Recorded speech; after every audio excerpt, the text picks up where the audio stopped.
আসসালামু আলাইকুম। এখন শুনবেন সংবাদ শিরোনাম। প্রথম পর্যায়ে উচ্চ ঝুঁকিপূর্ণ ৩০ উপজেলায় ৬ থেকে ৫৯ মাস বয়সী শিশুদের দেয়া হবে ভ্যাকসিন।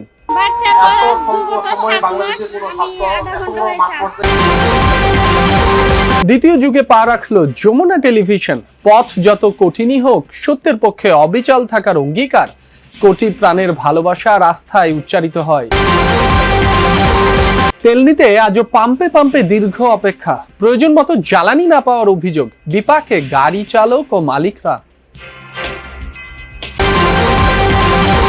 ইরানের হামলায় বিধ্বস্ত ফাইটার জেটের দ্বিতীয় পাইলটকে উদ্ধারের দাবি যুক্তরাষ্ট্রের। লেবাননে হিজবুল্লাহর হামলায় ইসরায়েলি সেনা নিহত।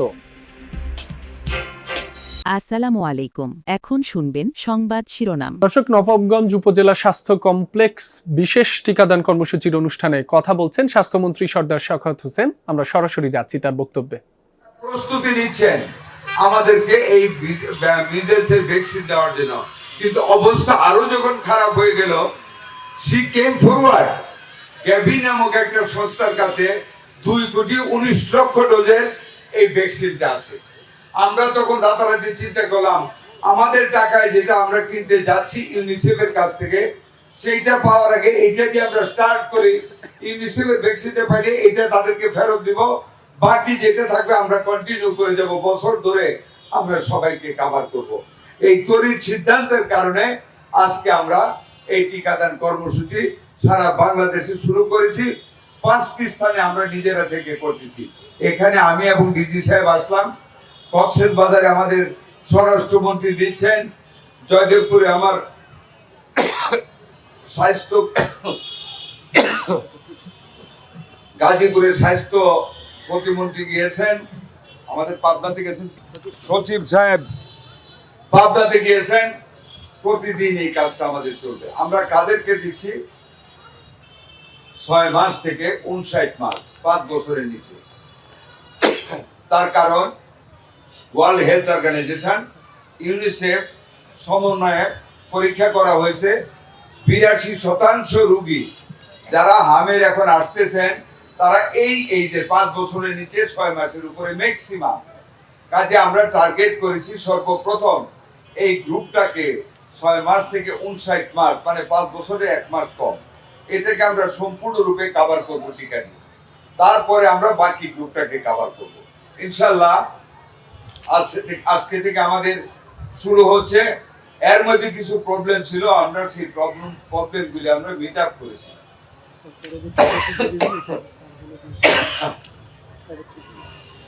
আমরা যাদেরকে টিকা দেওয়া হচ্ছে, যারা অসুস্থ না, তাদেরকে আমরা ভিটামিন এ ক্যাপসুলও খাইয়ে দিচ্ছি না, ভিটামিন এ।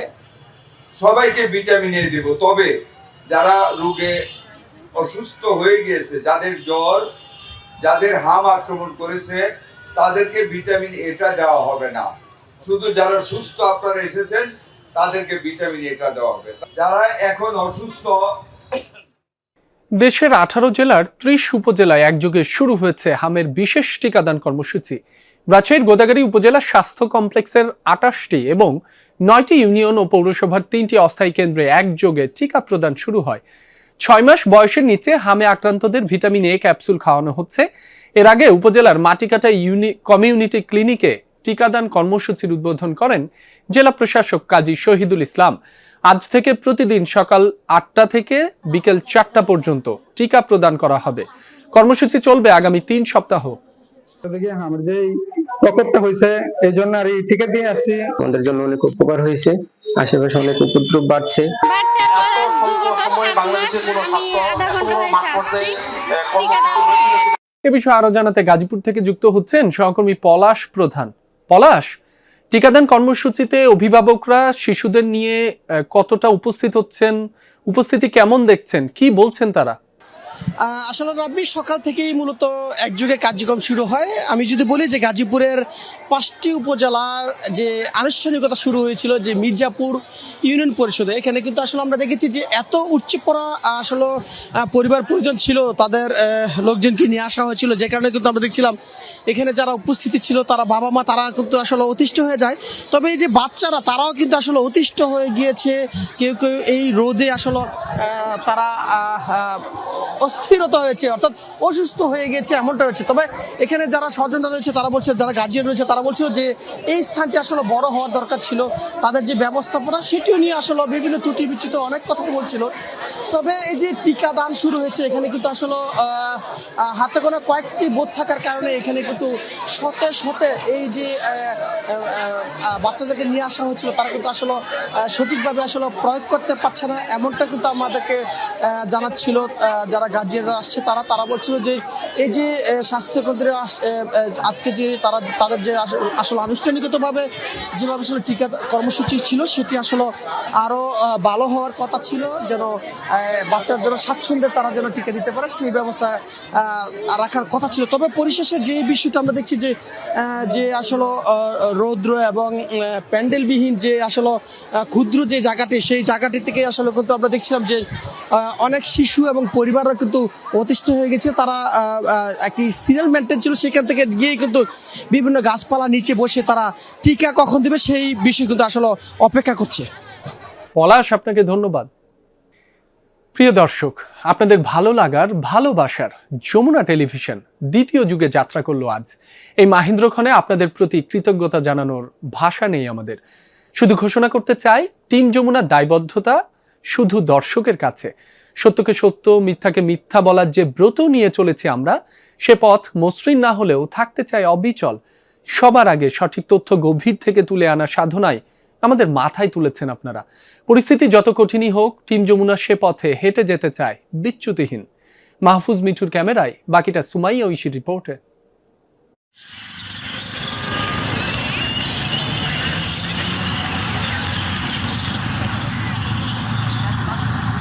আরেকটা নতুন সকালের শুরু।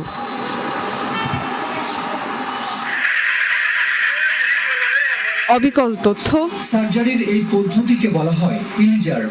নির্ভীক সাহস, এটি করছেন রনি নামের এই ব্যক্তি, যিনি 8ম শ্রেণী পাস। আর অনেকখানি ভরসা। যমুনা শুধু একটি টেলিভিশন চ্যানেল নয়, সাধারণ মানুষের জীবনের একটি অংশ। এনায়েত হোসেনের এই অবসর জীবনে তেমনই এক স্মৃতির অংশ যমুনা টেলিভিশন। আমার এখনো মনে আছে সেই নারায়ণগঞ্জের 14 সালের সেই ঘটনাটা, যেটা কি বিভৎস লাইভ হচ্ছিল। আমি বসে পড়লাম এবং টিভি খুলে যেটা দেখলাম, অত বিভৎস আমার জীবনে আমি আর কখনো দেখিনি। তারা বলতেছে এই দুইটা লাশ পাওয়া গেছে এবং কচুরিপানার ভিতরে সেই লাশগুলো ভেসে আছে। ওটা দেখে আমার এখনো স্মৃতিপটে ওই স্মৃতিগুলো রয়ে গেছে। এক যুগের যাত্রা শেষে এবার পদার্পণ দ্বিতীয় যুগে। এনায়েত হোসেনের মতো পরবর্তী প্রজন্মের উত্তরসূরিদের কাছেও যমুনা টেলিভিশন এক নির্ভরতার নাম। আমার মনে আছে 2018 সালে এবং 24 সালে ইলেকশনে ওরা যেভাবে সাহসিকতার সাথে নিউজগুলো প্রেজেন্ট করেছিল, এটা সত্যি কমেন্ডেবল।